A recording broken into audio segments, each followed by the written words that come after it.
Il est 7h24. Avec vous, Mathieu, vous signez des articles sur age-bd.com. On parle donc BD, c'est votre spécialité. Et on parle pas mal de nostalgie ce matin, notamment. J'ai l'impression d'avoir une BD des années 90 en main, avec Lune de miel. Elle a un petit côté rétro, cette Oui, BD, un peu, oui. Ouais. Et c'est le retour de Bastien Vivès. Alors, Bastien Vivès, ex-petit prodige de la bande dessinée, devenu paria de la bande dessinée, clairement, parce qu'on l'a accusé, certains de ses albums, de faire l'apologie de la pédopornographie. Donc, clairement, il a eu des soucis, le garçon. Mais là, il est de retour. Il s'est fait connaître grâce à des romans graphiques plutôt intello. Il s'est fait connaître avec un manga à la française qui s'appelle Last Man. Il s'est fait connaître avec une modernisation de la série Corto Maltese. Mais là, comme vous le disiez, il revient avec quelque chose de beaucoup plus rétro. Une BD d'aventure classique, un 46 planches à l'ancienne, avec un format un peu à l'ancienne aussi. C'est une série qui, en fait, va puiser son inspiration dans les films d'action familiaux des années 80, comme par exemple À la poursuite du diamant vert ou Crocodile Dundee. Ça a clairement servi d'inspiration à cette histoire. Bon, quand on voit la couverture, attendez, enquête. Alors, on parle d'un couple donc qui vient de se marier et qui partirait peut-être en voyage en lune de miel. Exactement. Ce qui est intéressant dans cette série, c'est que le personnage principal est un couple. Donc, comme le dit Bastien Vivès lui-même, il a voulu en fait moderniser le couple en bande dessinée en montrant un couple qui reste uni quoi qu'il arrive, et aussi un couple qui a des enfants. Donc, c'est-à-dire c'est un couple d'aventuriers avec des enfants, donc ils n'ont pas le droit de mourir. Et ce couple, c'est Sophie. C'est bien. Si la vie, ça pouvait être aussi facile. T'as des gosses, tu meurs pas. Ce serait beau, ça. Attendez, c'est très pratique. Donc, ce couple, c'est Sophie et Quentin. Donc, ils sont en vacances sur une île grecque, histoire de décompresser quelques jours par rapport à leur boulot, par rapport à leurs enfants, justement. Ils sont allongés sur la plage, avec comme seule question de savoir où est-ce qu'on va manger ce soir. Quel maillot, le rouge ou le bleu? La vraie vie, quoi. Ce genre de questions, qu'est-ce que c'est agréable. Tout à coup, ils voient débarquer un certain Olivier, qui est l'ami d'une amie, qu'ils ont déjà vaguement croisé dans une soirée parisienne, et qui les invite à venir dîner sur son petit rafio sur la côte sauvage de l'île. Alors, ils sentent un peu, ils se disent, on va se méfier, mais malgré tout, ils acceptent d'y aller juste pour boire un verre. Sauf que il va se passer des trucs. Évidemment, ça va pas. C'est une BD d'aventure ou pas? Rien ne va se passer comme ça. Il est chelou, l'autre. Il est très chelou. Il est chelou. Olivier, là, il est très chelou. Et à mon avis, il ne consomme pas que de l'eau, si vous voyez ce que je veux dire. D'accord. Donc, déjà, ils arrivent, et c'est pas du tout un petit rafio, c'est un énorme yacht de luxe.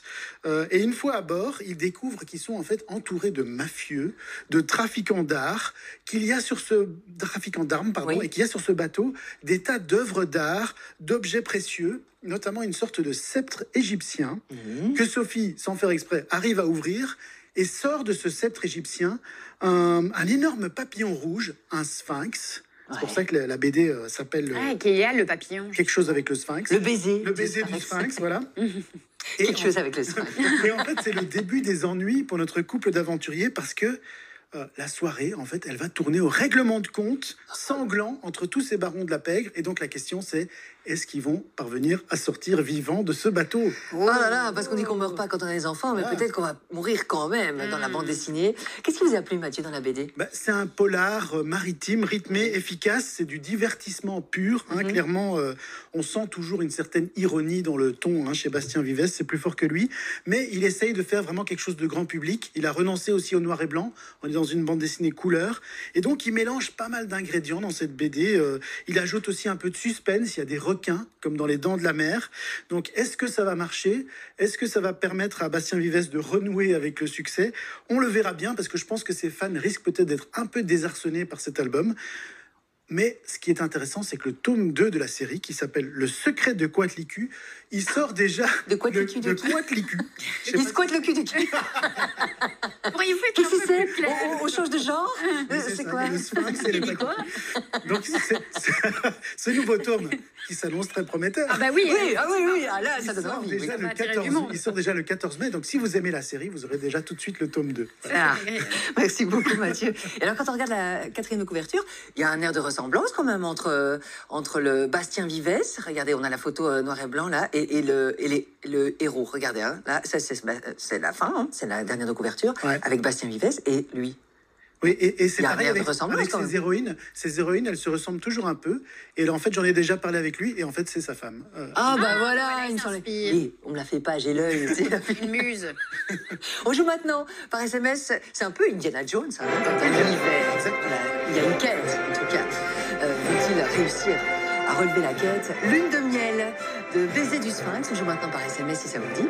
Par SMS, c'est le 6003. Démarrez votre message par Lune de miel. C'est le titre de l'album. Lune de miel. Nom, prénom, coordonnée complète, adresse mail. Tout ça au 6003. 75 cents. Ça par un message envoyé. Bonne chance.